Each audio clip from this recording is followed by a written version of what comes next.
I left for 2 days! Morning. The tea be messy.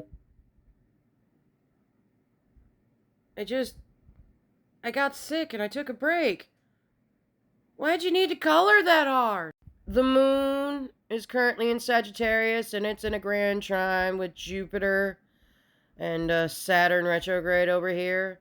So yeah, we're dealing with the lumps with a little bit of humor today. Love that. Expanding on how we genuinely feel and adding that into our structure in a very fun way. Because goddamn, we need some whimsy in this bitch. Venus is now in a direct opposition, though, with the Saturn retrograde.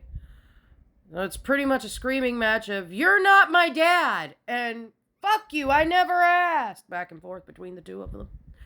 Venus in Libra just wants to chill and do her own thing. She's at home. She just wants to kind of go with the flow. And Saturn retrograde is asking her to look internally at her relationships and how she shows up in her relationships. And she's just looking at him with a disgustingly side eye, saying, "Who the fuck's trying to think about that?"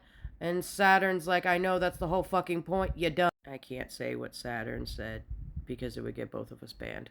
For some reason, Astro Dionist has her square Mars in Cancer, but the orb of influence of the interpersonal planets being Mercury and Venus is 6 degrees, and, well, 14 and 6 equals 8, motherfucker. 8! She may be a benefic like Jupiter, but she doesn't get the extra numbers like Jupiter. Why are you trying to add extra numbers for? Same thing with Saturn over here, because, 14, minus 6 is 8, not 6. 8. 8.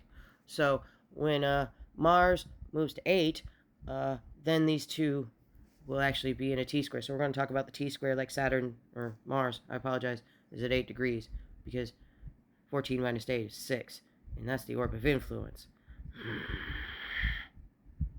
They make my Virgo hurt.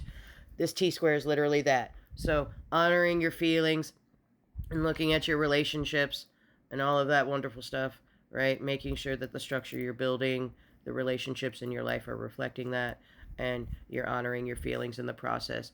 It is okay to feel frustrated. It is okay to feel angry. It is okay to feel vexed. It is okay to be sad. What's not okay is to emotionally bypass that shit, Becky. Doubt will be the killer of dreams more than failure ever will be. Y'all stay safe out there!